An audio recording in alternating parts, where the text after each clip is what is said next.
Good morning, everyone. I hope everybody had a great Labor Day. This is going to be a very, very, very sad show. Not the only show. This isn't going to be the last show about Eliza, by the way. It will not be. You'll see why. Let's see who's in here. First of all, I apologize for yesterday morning. Like 30 minutes before we were going to go live, I had to reschedule the show. But don't worry, we'll catch up today because there's two shows today. Two shows. I do have an article we're going to go over first where they have confirmed that the body that was found in South Memphis yesterday is indeed Eliza. So yeah, what everyone fears, minding your own business, shopping, going to the gym, it can happen. While I'm welcoming everybody, let's take a poll. Do you believe this is random and this just career criminal grabbed her out of nowhere and did the unthinkable, murdered her? Which, by the way, he goes to court this morning and his bond is like $500,000. It should be nothing. It should be nothing. He should have been monitored from when he got out of jail before. So do you believe this is random or that someone else could be behind it? Either way, all opinions are welcome. No one's going to shame you or anything like that. Good morning, Esberg. Fed Up, good morning. Hello, Joe. Uli, Mama K, Preschool, Chihuahua Dawson, Rianne. Am I saying your name right? Rhian. It's gorgeous spelling. Chris is here. Dandelion. I saw Lip Lock sneak in. Barbara Hall's in here. Serena. Wet and windy day here in Wales. Well, it's going to be hot here today. It's a while before we get into you have to wear pants and sweatshirts and stuff like that. But I did see on the forecast, our 10-day forecast, we're going to start getting finally a high of in the 80s. And I'm ready for that. I'm ready for it. Hello, Kay Cooper from North Carolina. JTB in the house. Bea Shiner and Amanda just snuck in. Rockin' Robin. There's my friend Just Me, Lisa. So were you guys all following this yesterday when everything was breaking? They found a body in South Memphis, which, it's Eliza, but on any other day it would have been Memphis has terrible, terrible crime. Something's going to have to give there. And this isn't a new thing. This isn't like a new mayor or police chief. I lived in Oxford, Mississippi in the late 90s. And the evening news scared the hell out of me.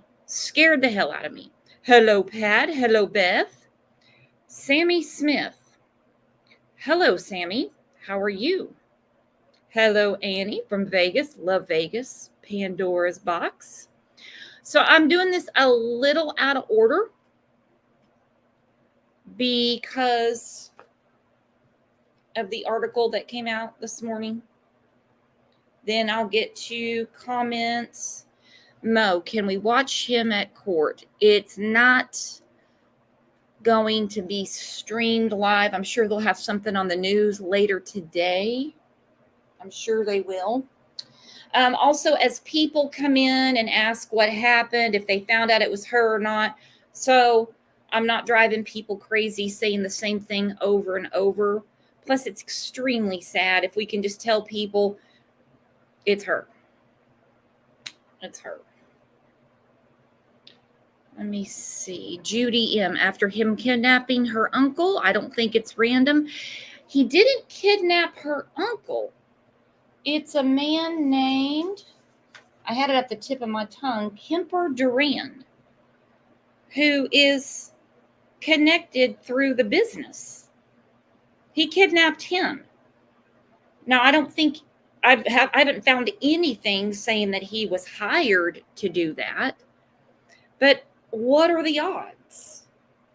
Plus, there's definitely something still fishy with the husband. And I know a lot of people have said, okay, see, it's random. And look, random crime, we're at no shortage of. I'm not saying that at all. It could be random, definitely. Too many weird things that tell me it could possibly not be random. That's just me, though. It's awful for her family. It's awful. Awful. I want to clarify from, I don't know if it was Saturday or Sunday or both days I said it on the last shows that we did about Eliza, when, first of all, no victim blaming. Doesn't matter what time we run, jog, get our groceries, do whatever we do. No victim blaming. So when I said she should be able to go out and jog and no one, this not happen, I 100% meant that. I didn't mean that it's just a random thing. Don't worry about it. Go about your day, ladies, and never worry about your surroundings. Some people took it that way. I didn't mean that at all. Not at all. Not at all. We 1,000,000% should be able to jog, take a walk, shop, read a book on a bench, take her trash out. I mean, you name it, alone, not bothered. Night, day, doesn't matter. Unbothered, no fear, nothing. We can't. We can't.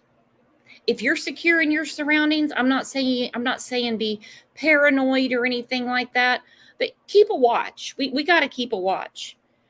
We talked about it on Saturday. Eliza was really big true crime follower. She had podcasts that she listened to and things like that. And I said, and here it is.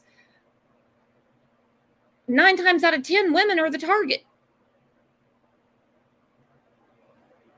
Stay aware of your surroundings.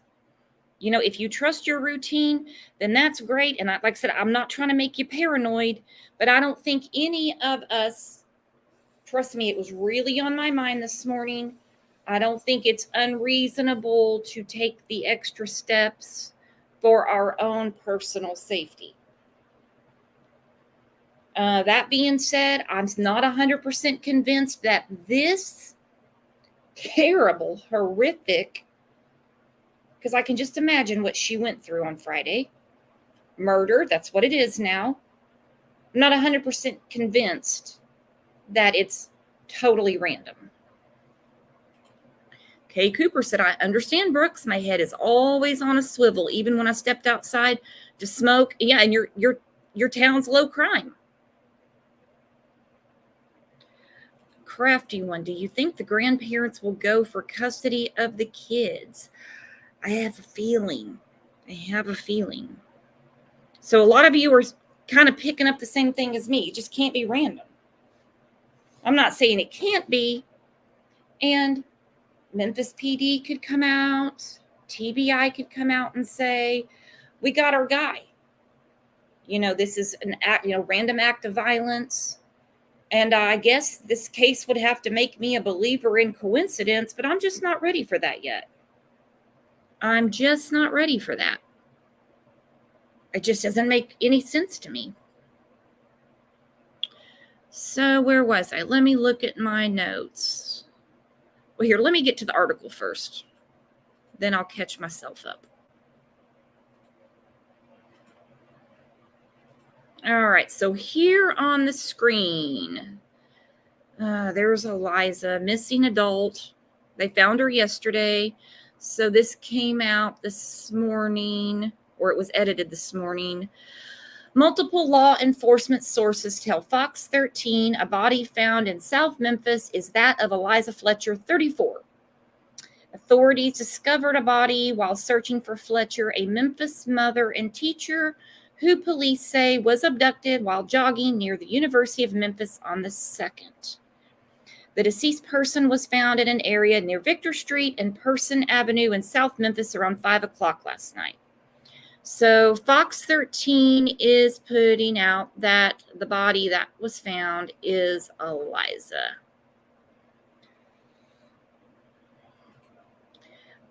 Moses, I just have to wonder if they caught him for stolen credit cards, she might have been saved.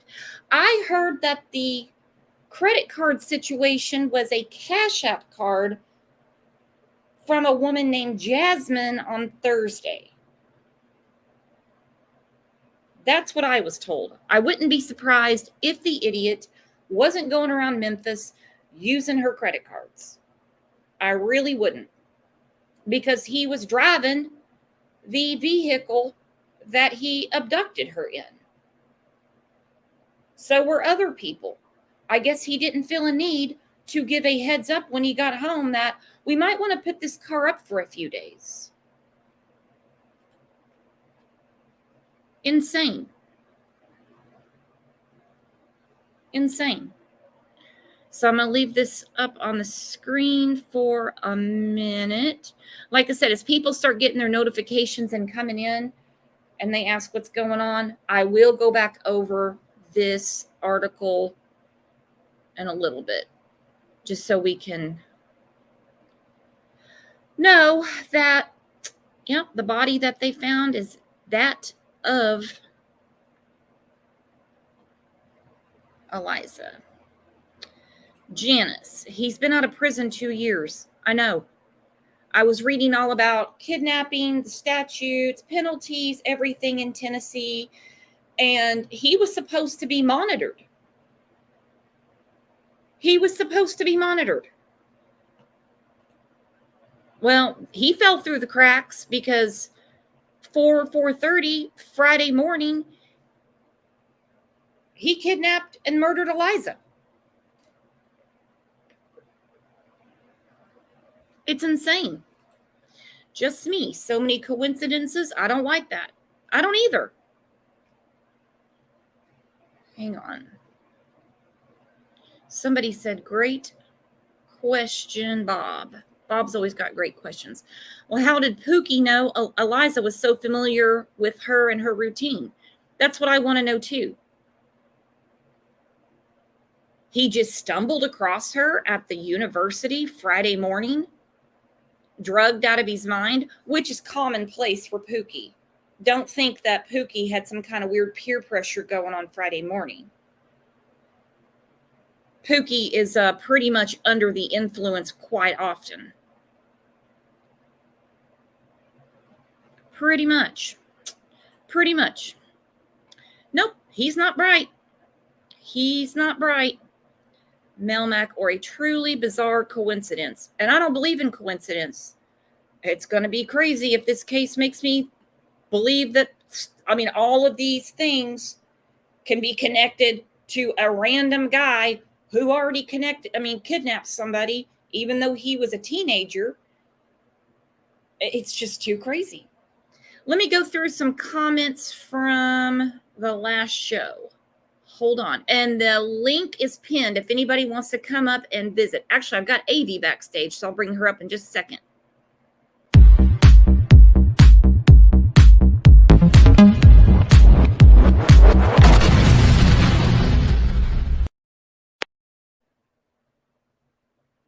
All right. Lissa yesterday said she was talking about Eliza's husband. And she says, yeah, he was pictured on his boat smirking before he wiped his social media. So I think if this was about just a drug debt, they would keep her alive. Well, Pookie didn't. And I'm not being funny calling him Pookie. That is the name that he is most commonly called. It's even on his dadgum rap sheet. They would keep her alive and milk a huge ransom. And if they were just holding her, they would have given her up. I would think upon their arrest, this is before we knew that it was just Pookie, it seems like they got a lot of charges pending: kidnap, possibly murder, drug involvement. And she goes on to ask if Tennessee is a death penalty state. It's on the books, it's not used. And then she goes on to say the husband looks high AF in the press statement. I thought he definitely looked like something was going on too. Definitely. That could just be how he deals with stress. I don't know Richie too well. I do know that Richie changed a few things in his daily pattern before Eliza was abducted and killed on Friday. We're going to touch on that today. And then, like I said, this is not the last show we're going to do about Eliza. Not at all. Hang on one second. Shelly says, did she have life insurance besides an inheritance? From what I was told, you checked the box, she had it. Stocks, bonds, life insurance, IRAs, 401k, inheritance. You name the financial stability, she definitely had it. Absolutely. Jay Taylor yesterday said they released the affidavit. A bicyclist found some slides and a phone in the area where the abduction sharpened. Turned it into police. DNA came back to Pookie. Here's my question on that. I'm going to break this comment up a little bit. Yes, this happened. I was going to read the affidavit today. Now that we know the arrest affidavit for Pookie, now that we know that the body is Eliza's, I'm not really going to go through all that. I'm going to save it for another show. Here is my thing. I understand the affidavit. I've got pretty good reading comprehension. So Pookie leaves his champion slides, whatever you want to call them, flip-flops, shoes you just put your foot in, you don't have to tie, whatever, behind where he's at the abduction scene, roughly therein. Okay, so they run it through what's called the CODIS system, and they get a hit. But they still take her car Friday afternoon,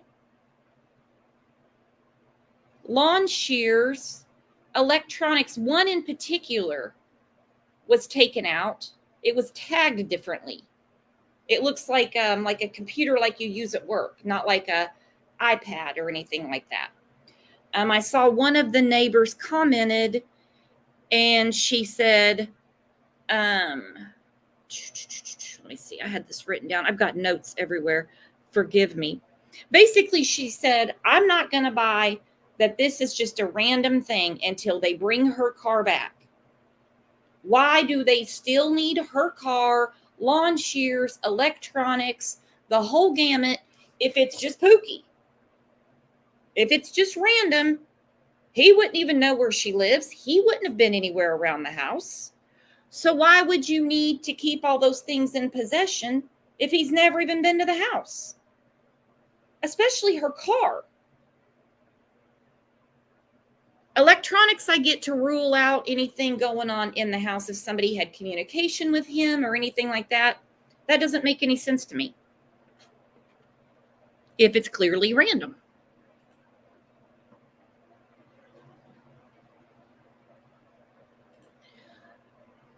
What trial? Hang on, Starla. How does the killer know Eliza's uncle? I don't know that he knows him per se, but the man that he kidnapped, that he went to jail for, Kemper Durand, this man passed away, I think, in 2013. Mind you, Pookie was a teenager. He was a very affluent attorney in Memphis, and he was very connected with Eliza's uncle.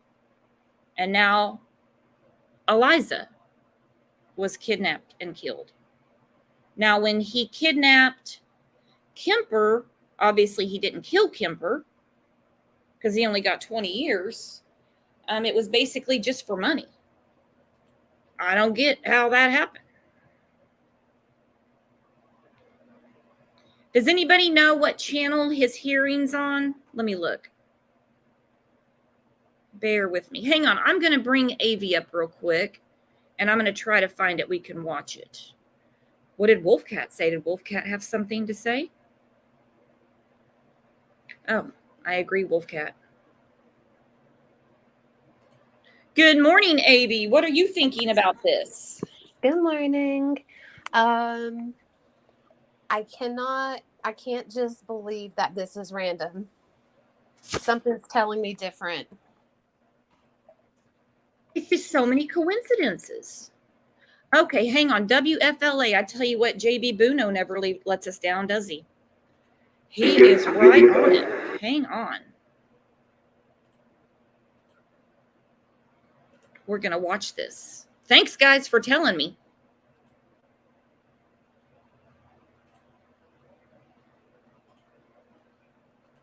If you hear an echo, let me know, okay, Avy? Okay. State an opportunity to look at it, read it, and see if they want to respond to it in writing.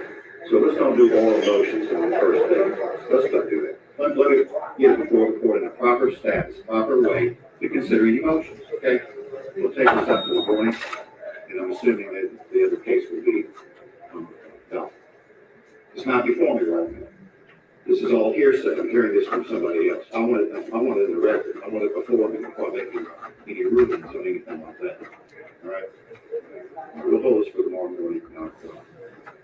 Show this forward report to the appointment council that you did sign on this bill.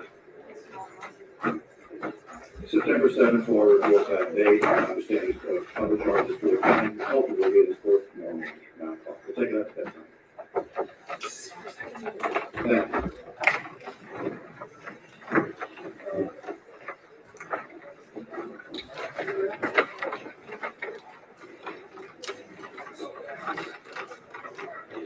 Thank you all very much for your cooperation. I appreciate it very much. Thank you.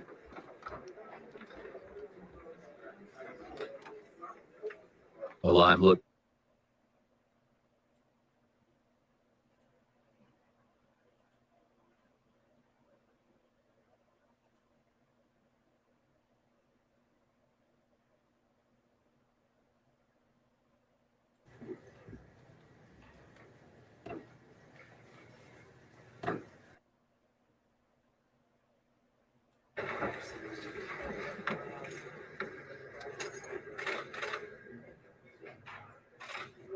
All right, sir, if you could face me so we can communicate better, appreciate it.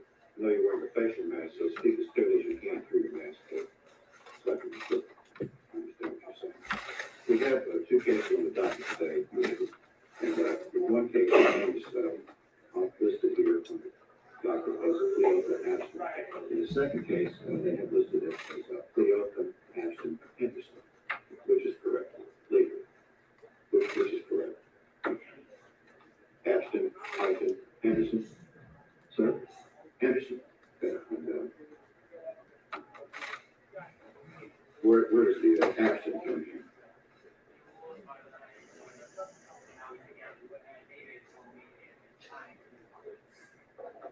Social Security.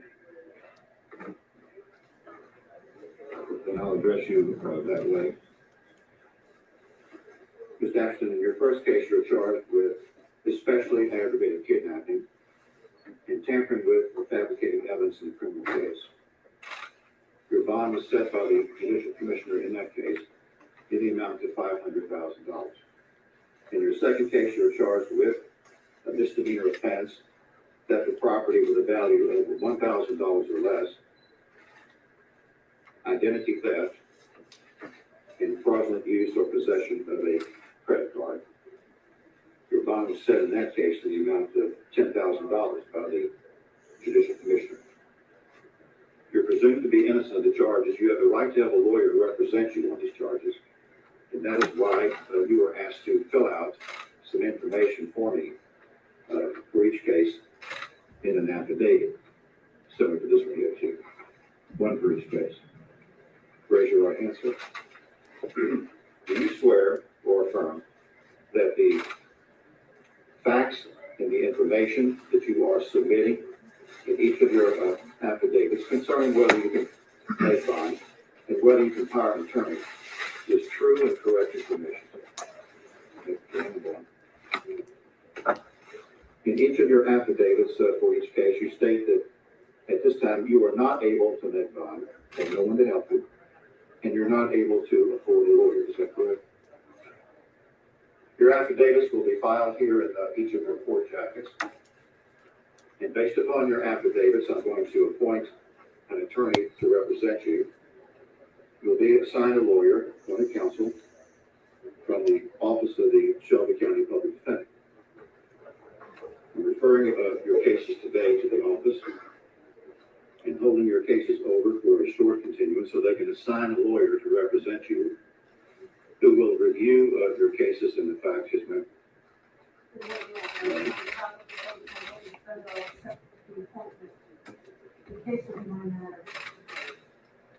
All right, you'll sign on both jackets, Ms. Jennifer Case.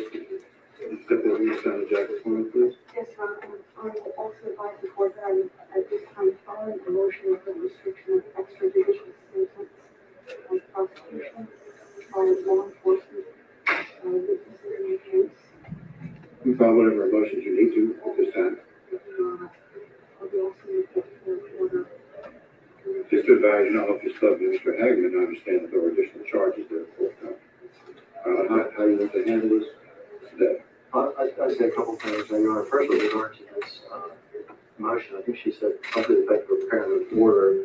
The state intends, as we always do, to comport with the ethical rules about what we can say and what we can't say.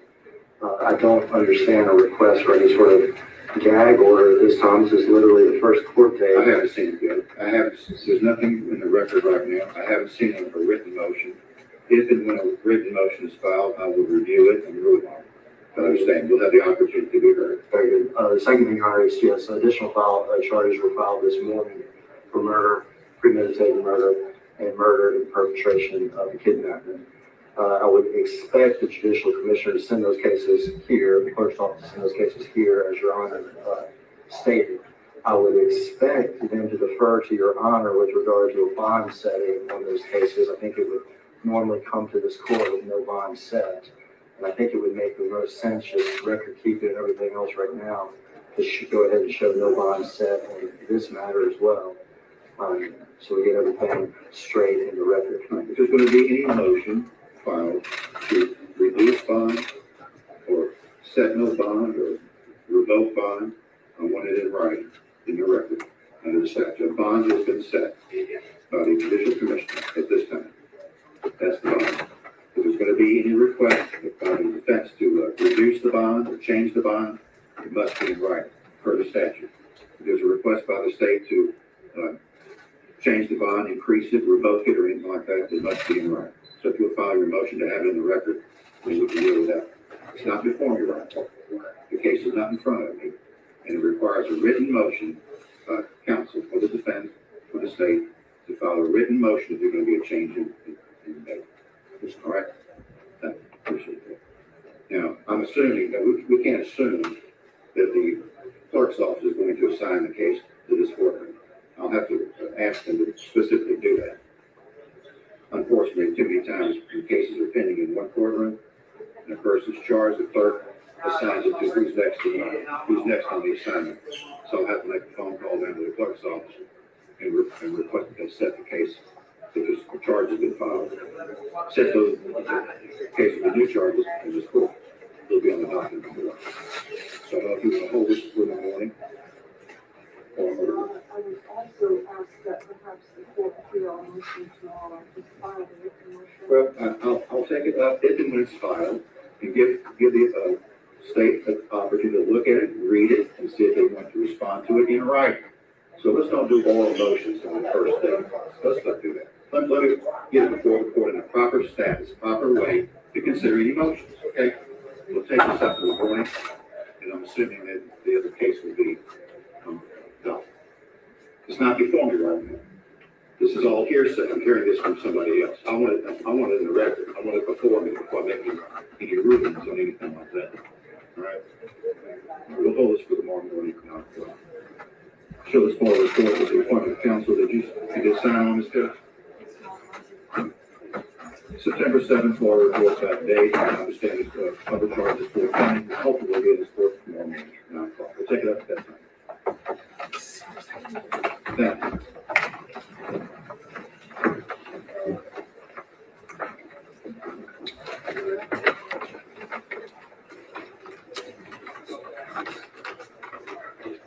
thank you all very much for your cooperation. I appreciate it very much. Thank you.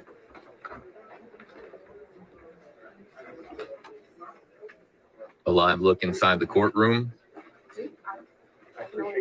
as folks file out following the arraignment. Cleatha Abston, seen there in the center of your screen. Coverage coming your way in moments.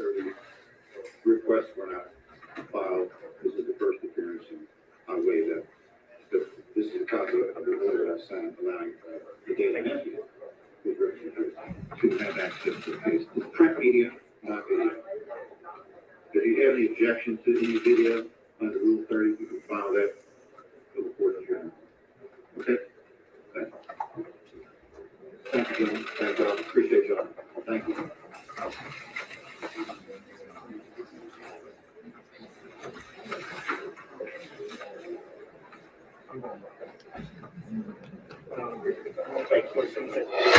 Breaking news on WFLA now. Here's JB Puno. The body of abducted jogger Eliza Fletcher is found, and the suspect charged with first-degree murder. We have the latest on the death of the beloved mother and teacher in Memphis, Tennessee. Hey there, folks. JB here with you live on WFLA now. This is a story that so many people were just refreshing Twitter and social media platforms, looking for any updates of any kind. And the update, of course, that we get this morning, the most heartbreaking of all, starting with the tweet that was put out by Memphis police a short time ago. And I will read that tweet as follows. The deceased victim that was located yesterday, that being Sunday, in the 1600 block of Victor Street has been identified as 34-year-old Eliza Fletcher. Additional charges for 38-year-old Cleatha Abston have been added for first-degree murder and first-degree murder in perpetration of kidnapping. A short time ago, what you just saw here live on WFLA Now, and we'll go back here live so that everybody can see. This is the live feed from our sister station, WREG. There is a lot of media personnel inside this courtroom for this arraignment. We'll monitor this feed and see if we have anything else to show you here.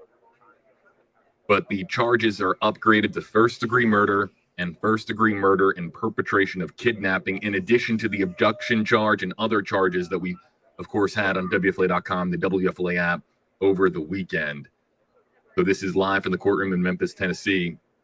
We will come back to this if there's any press conferences that take place. As we understand it, the family of Eliza Fletcher was in the courtroom for this arraignment. I'm sure an extraordinarily difficult ordeal, given that this all just happened over the weekend. This happening, the abduction occurring early Friday morning when Eliza Fletcher went out for a jog, part of her normal routine. When she was abducted, video evidence showed that there was somebody pulling up in an SUV, forcing her into that vehicle. Authorities say that that man is Cleatha Abston, 38 years old, who has a criminal history that includes abduction in the past. We're going to get into that in a little bit.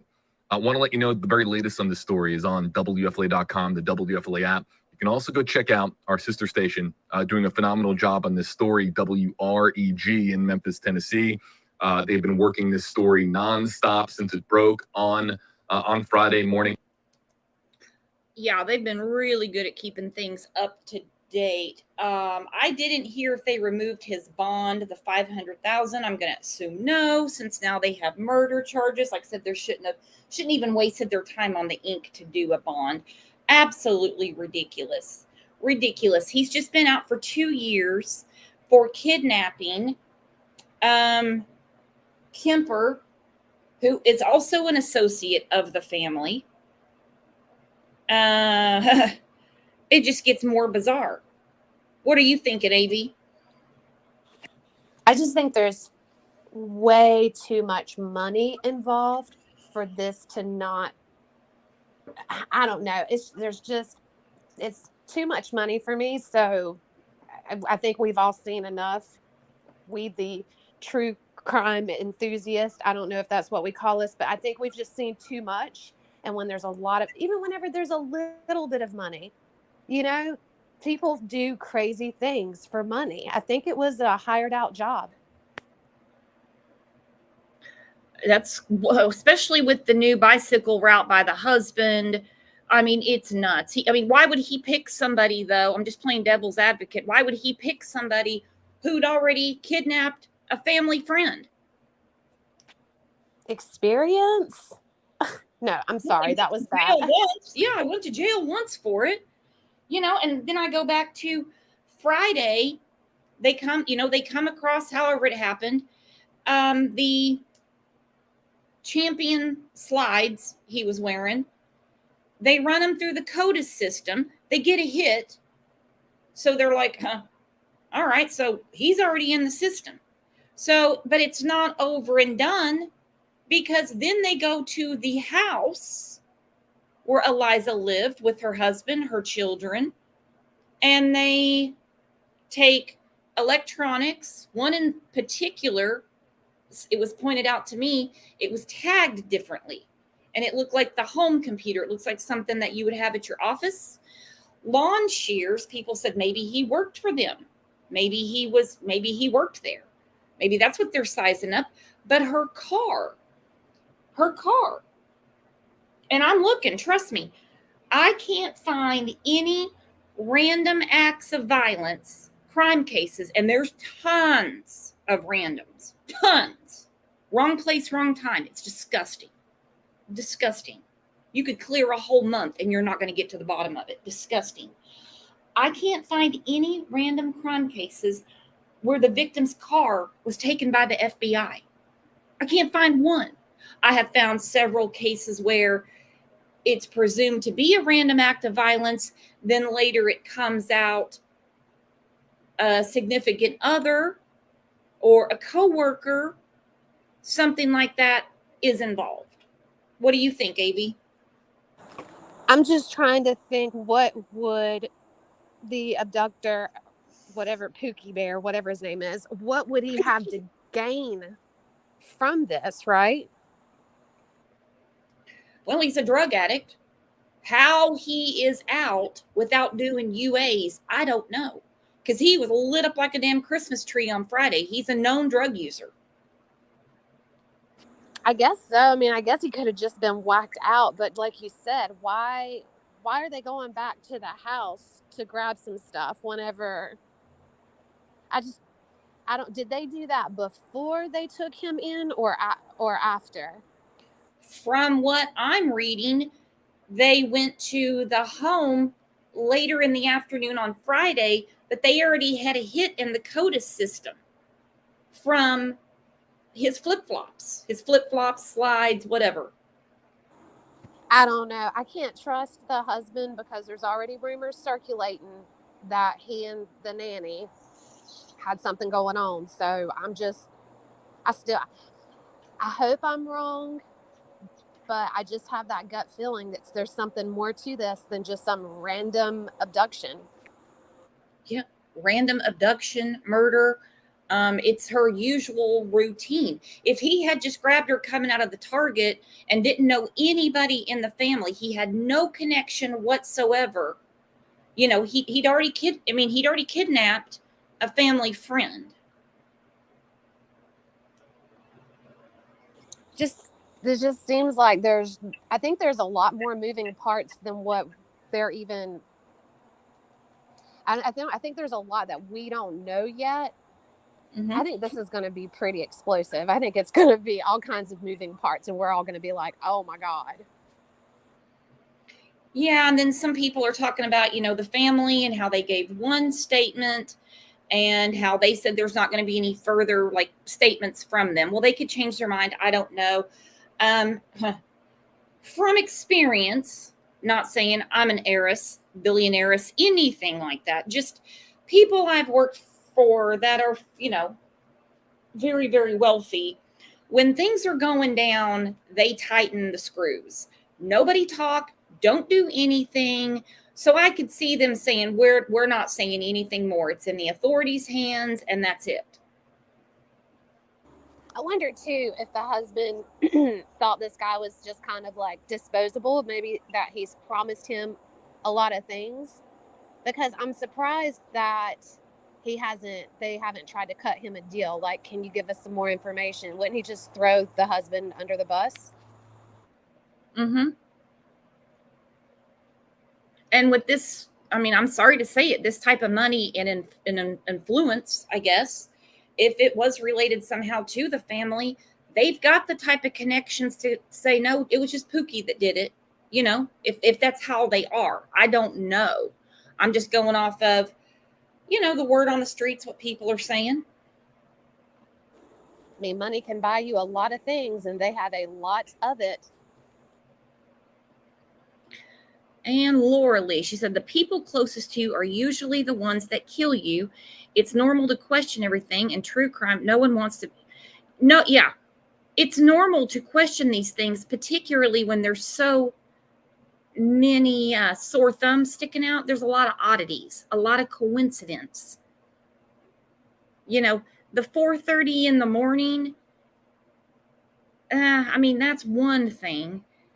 He just, and wasn't he waiting there for like 20 some minutes before she came by? Yeah, from what I understand. And I can't remember who said it. I think it was Walking Dead. Thinks that he had been stalking her for quite a while. And, you know, then did his thing on Friday. Do you think that the him murdering her, do you think that was just kind of like an accident? Maybe that wasn't the intention to begin with? Well, he's not smart. We can tell that. He's not, I mean, and I'm not talking about the fact that he can't read or write, which he could have been taught that in prison. So I don't know how the hell that happened. I mean, he's driving around. People see him cleaning the floorboards, washing his clothes. He's not acting normal. And I'm talking not acting normal for Pookie. Okay. So he had to have been really off the charts. The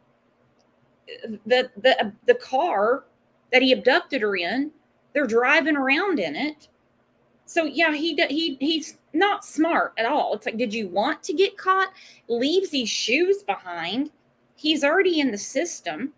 My question is, why do you go and take her car after you have a hit in the CODIS system? Why the electronics? Why tag the one computer differently and the lawn shears, unless he worked at the home? I think there's more that's going to come out. Most definitely. There's way more to this. I don't know why they would take her car, and I don't know why those items were retrieved after they already discovered who had taken her. And like the neighbor said, they still have the car. I mean, she's thinking, she's definitely thinking, she's like, they wouldn't have any reason to take her car if it's just him. When the car comes back, then I'm not going to be suspicious of my neighbor anymore. I don't blame this woman for saying that. I would be real nervous if I lived next door. Does the husband still live with, or did he at the time live with Liza? Yes. And that's another weird thing. They're separated, and yet he was still living in the house. Obviously, they have a really big house, and she was just like, you know, keep your ass on that side of the house type of thing, I guess. And then he has the day off on Friday. The only person that came out to speak on, not on behalf of the family, was his boss. Yeah, that's weird that he didn't come out and say something like, you know, please bring my wife back, or, you know, whatever. I don't know. And that could have been the handling of the family. We're not saying anything. We're not doing anything unless we're instructed to. That makes sense to me, how they handled the situation. The $50K, they piss $50K. I think that was, we're going to put this out here in case she still is alive type of thing, is what it seems to me. Yeah, you would think they could put up, or, well, we know they could put up a lot more money than that. Yeah. $50K? I mean, most of us would be like, I got to borrow against the house. It's going to take a while for a closing. You know, they got to go through my work history. And I mean, all that, you know, come on. $50K to them is nothing. Yeah, they'd have to put out like a GoFundMe or something like that, right? Yeah. And what's Pookie on disability for? I mean, any more insult to injury? I mean, The state of Tennessee, if you live in Memphis, your tax dollars are going to be affording Pookie an attorney. Andy was on disability. Well, he was healthy enough to grab a very athletic woman. No kidding. And I think she put up a really good fight. I don't think he was expecting that. No. No. I've been talking to a couple of people that live at the apartment complex, and basically, from what I'm gathering, is that they just, he was all over the place. It wasn't even like he was trying to hide. It didn't take him long to figure him out. He tried to get away, and I think they said an ATF officer ran into him, like Casey and Vicky White. They're like, I'm not doing a high-speed chase all the way through Memphis. They just boom and hit him.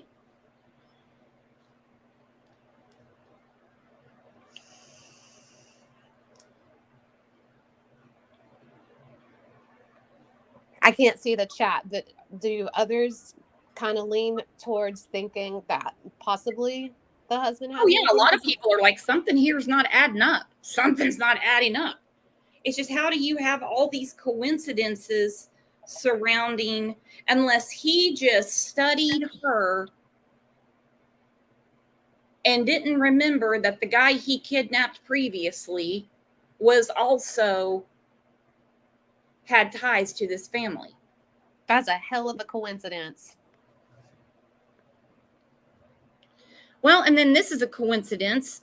I mean, big one. If you see right here, and you go, I think you can go back like 30 days on this app. It's also on a website. This is Richie's bike route. He's an avid biker, not like Harley Davidson, but, bicycle. And in the last week or so, he had totally changed his route, and he was riding by these apartments where Pookie was found. That's very interesting. Now, that's another oddity. That's another weird thing.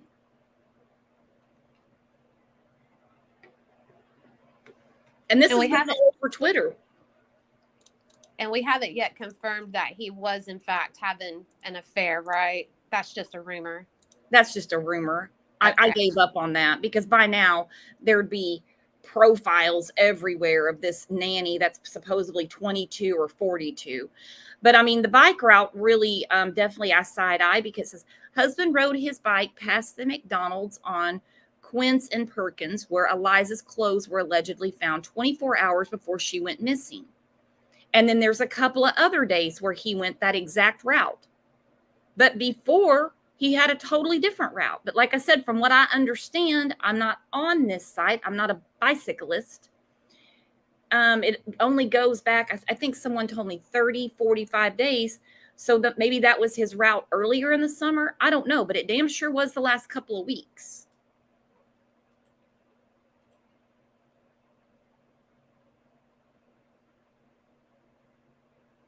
Then that coupled with, it's well known, it's not a rumor. I mean, before he shut his Instagram down or made it private, he had several posts about substance abuse and being in recovery and stuff like that.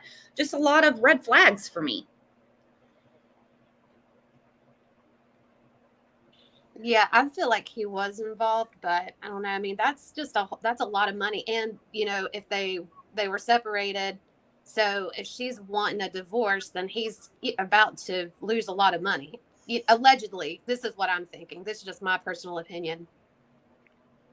Oh, for sure.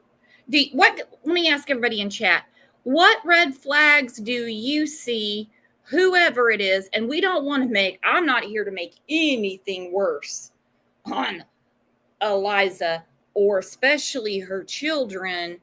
If it's just a random thing, well, it's the weirdest damn random thing I've ever seen. Because like I said, I mean, when you got something on your mind, you can't sleep, and you're looking at all these different random cases. Nobody took the victim's stuff. Nobody needed the electronics of anyone in the home, the car, anything like that.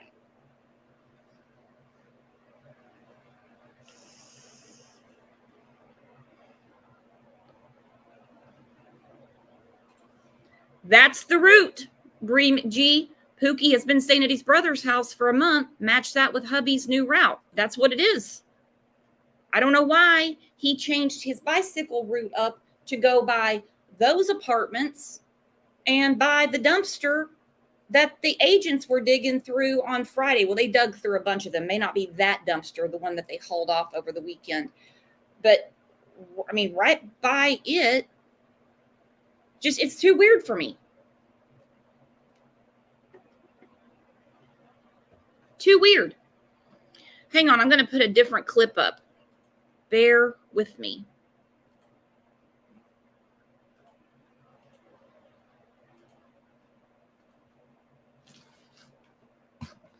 Hang on.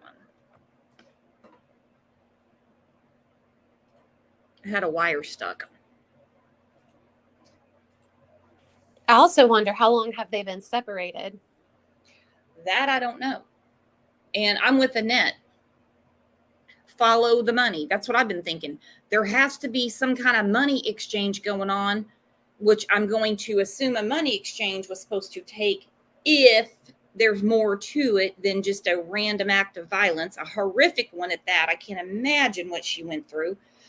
But there would have to be some sort of talks of a money exchange, which obviously would have been done after.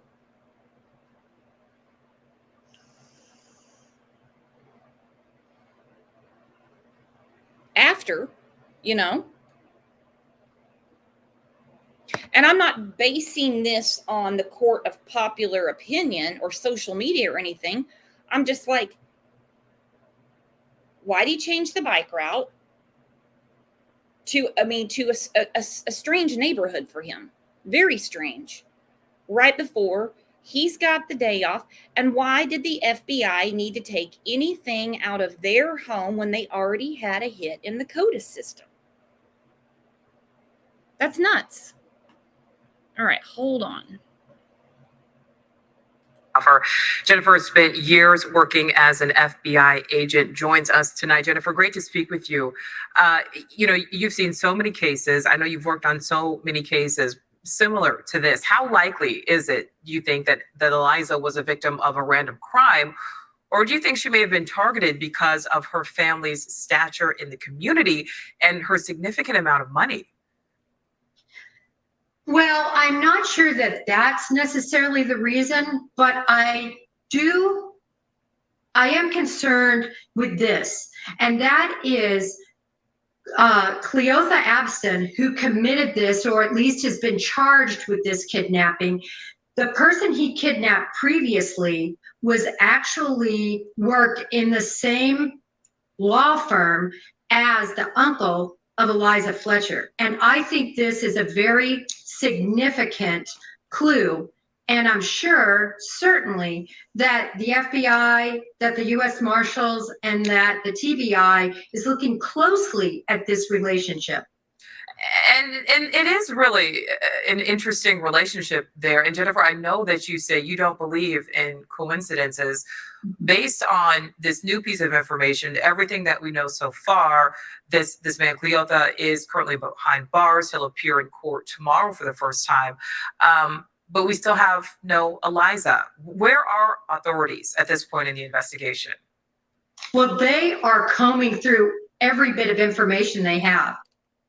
Real quick, this interview with Jennifer Coffindaffer, this was done over the weekend before they found Eliza's body and confirmed it was her. So just in case anyone's confused on that, they found Eliza and they ID'd it as her.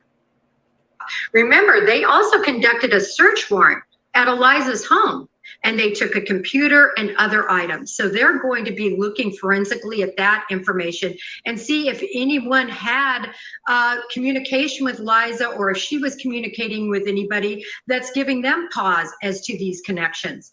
In addition, they are combing through that dumpster that they took to look for any DNA evidence linking Eliza to that dumpster.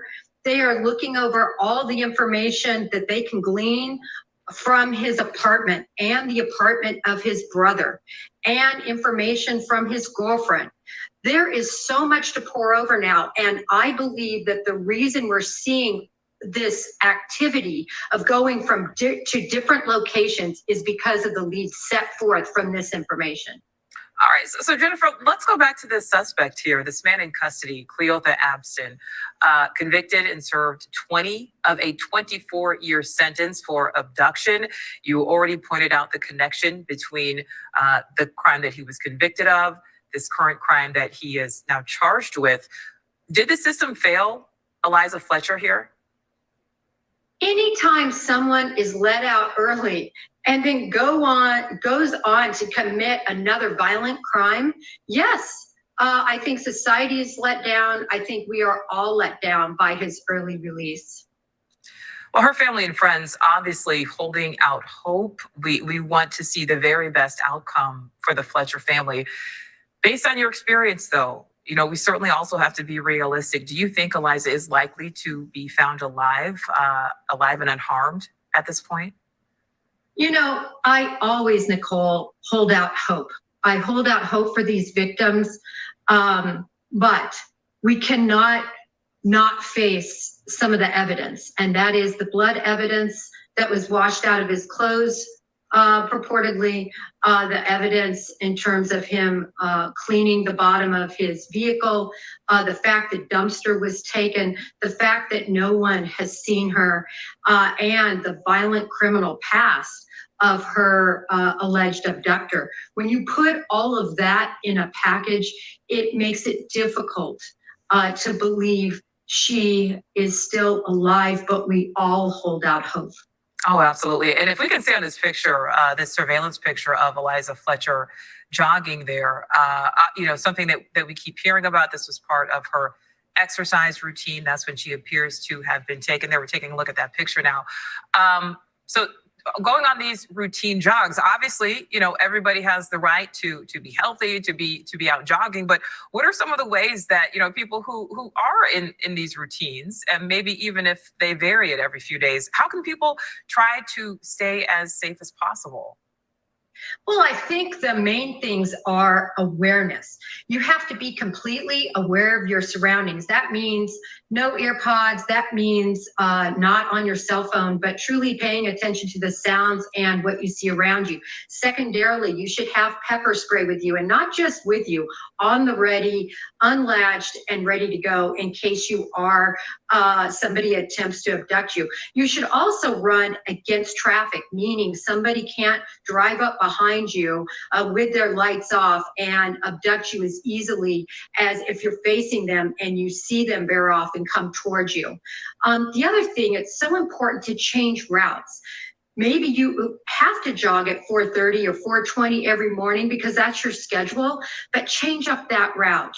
Go on different streets. Don't make it so a predator can look at your routine and then make you a victim. Remember, in this case, he allegedly was seen for approximately 20 minutes as if he was waiting for her. That's another indication to me that this possibly could have been pre-planned and organized. Yeah, you certainly never know who is watching. And Okay, and I have a question about that. He hadn't been seen around there before that they have said yet. That was one of the things that was mentioned. But he was there waiting for her. If he had been stalking her, then he would have been seen.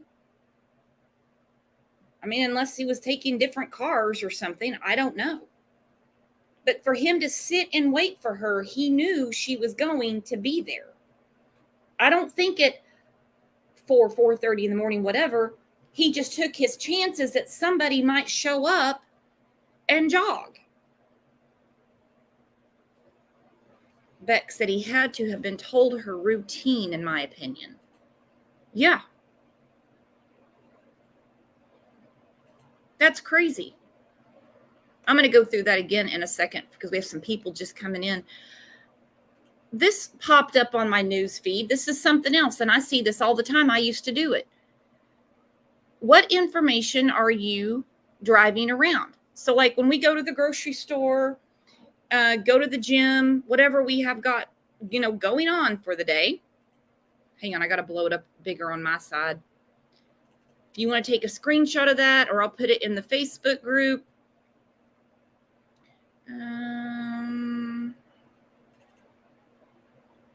Different stickers we see on people's cars. I mean, hell, some of them have every one of them. So you have your children, you know, we have ballet, karate, soccer, all that stuff, whatever, football. Let me introduce you to our children, and because they're involved with extracurriculars, we'll be gone most evenings and or weekends, practices or games. So that's a red, you know, that gives someone who has bad plans for you a heads up. We like expensive toys that you can probably find in our garage. Talk about the dog. This is where we live and work. This is where our children attend school. A personalized plate is easier for people to recognize. A lot of people have this on there, the like, you know, military spouse or stuff like that, which there is absolutely nothing wrong with putting that stuff up there.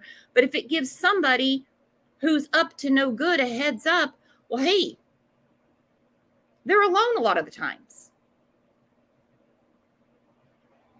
Absolutely crazy that we even have to think about this stuff, but we do. We do. Like I said, I'm not sold yet that this is all random. We'll listen to that again in a second. Because there's just too many red flags for me. There's just too many, and I still don't understand why, if they get a hit, and Cleotha, he prefers to be called Pookie, whatever, they have a hit, we have someone in the system, we have a match, then why do we proceed to the house to take her car, lawn shears, computers, all that stuff? I don't get it. Yep, here's a big one. Careful posting daily activities online. Some people don't even realize that their Facebook or whatever you use is wide open. I had to point it out to a lady a few weeks ago. I was like, anybody can see your profile. I mean, everything that you post.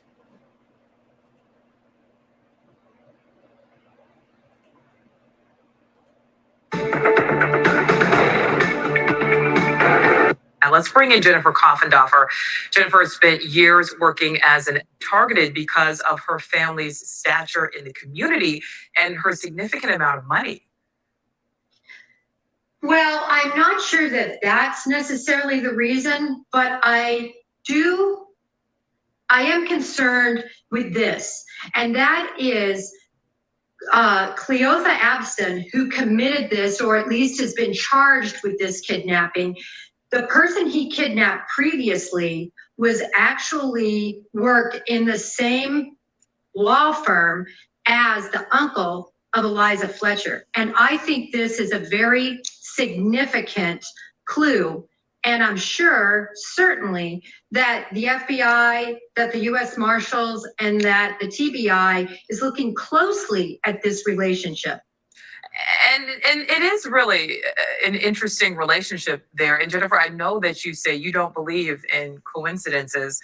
Based on this new piece of information, everything that we know so far, this man Cleotha is currently behind bars. He'll appear in court tomorrow for the first time.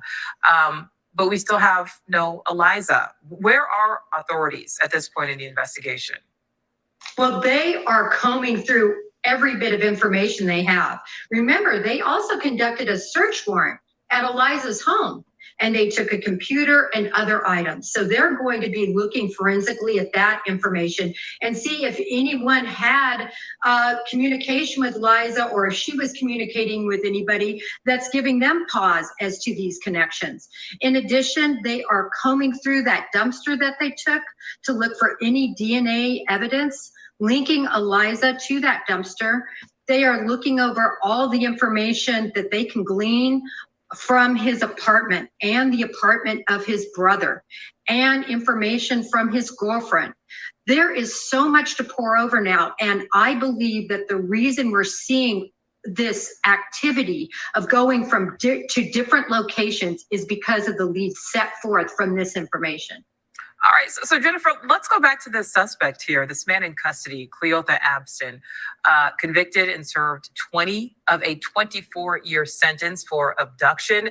You already pointed out the connection between the crime that he was convicted of, this current crime that he is now charged with. Did the system fail Eliza Fletcher here? Anytime someone is let out early and then goes on to commit another violent crime, yes, I think society is let down. I think we are all let down by his early release. Well, her family and friends obviously holding out hope. We want to see the very best outcome for the Fletcher family. Based on your experience, though, you know, we certainly also have to be realistic. Do you think Eliza is likely to be found alive? All right, we don't need to hear that part because she's just speculating whether she's alive or not. We know now she's not. We know she's not. And this, she was training for the Boston Marathon. Eliza was training for the Boston Marathon.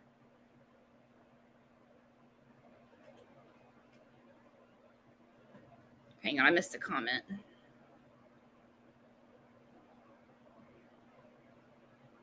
Sorry, I missed it. I'll scroll back up. So knowing what we know now, the change in the bicycle route, the FBI taking stuff out of the home, I understand they're going to rule other things out, but they already had a hit in the CODIS system. And a guy who is a bad guy. He is a bad guy and already had attacked the family once before. Am I being crazy here? Am I reaching too far? Because it just seems to me like there's something more going on.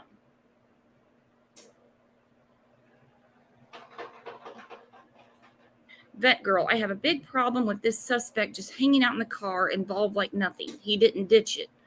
That's what I think too. He didn't ditch the car. They were still driving around in it. I mean, is he the fall guy? And will they have him on CCTV? I can't get this out of my head, Bex. It's so sad to think about her last moments, how terrifying it must have been. Kay Cooper, there's a lot more going on in my opinion. Jamie, he kidnapped Kemper Durand. That's what he went to jail for before. Kemper is a business associate of the family.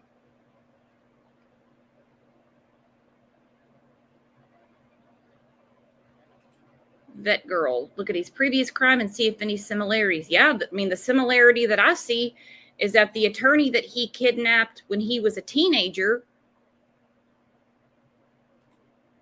was an associate of the family and was up until his death. He wasn't murdered.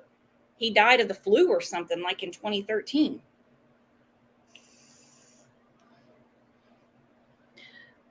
Can you explain about the wallet? Some are confused if it was Eliza's wallet.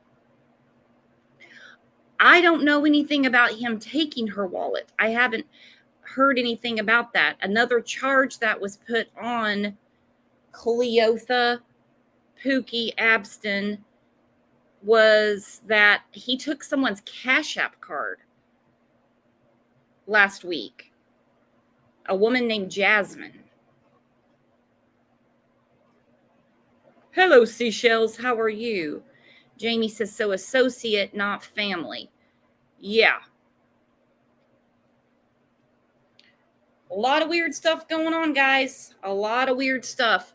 And I have a feeling a lot of stuff's going to come out over the next few days. And start writing down your red flags because we're going to have a lot more to talk about. I just don't see this going away anytime soon. And no, Bree McGee, I was wondering myself, do we know who found the cell phone and slides and what family member? I I have no idea. Someone found her cell phone and a water bottle. I believe the slides were found separate. The shoes were found separately. I don't think they were all found by one person. It's not misinformation, Jamie. It's not. He kidnapped a man named Kemper Durand. Kemper Durand was also an attorney who was very tight with the family, with the uncle especially.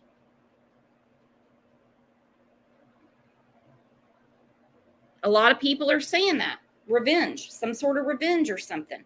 I don't understand, unless he had been stalking her this whole time, which wouldn't be random. That wouldn't be random. He picked her out and was stalking her because for whatever reason, well, we know why, he sat in wait. He was there for like 20, 30 minutes waiting for her to start her morning jog. So that's not just driving around and he just sees this woman at 4:30 in the morning.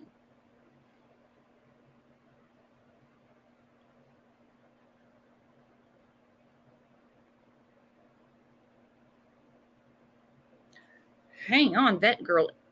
It's on a timeline. The person who took the phone back at 6:45 a.m. to her house, then her husband called law enforcement, and the husband called the New York Post as well? I did not know that.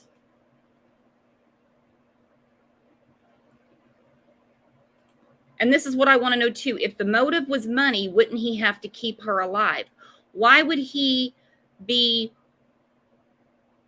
washing his clothes out in the sink in front of people and using the car that he abducted her in? That makes no sense to me.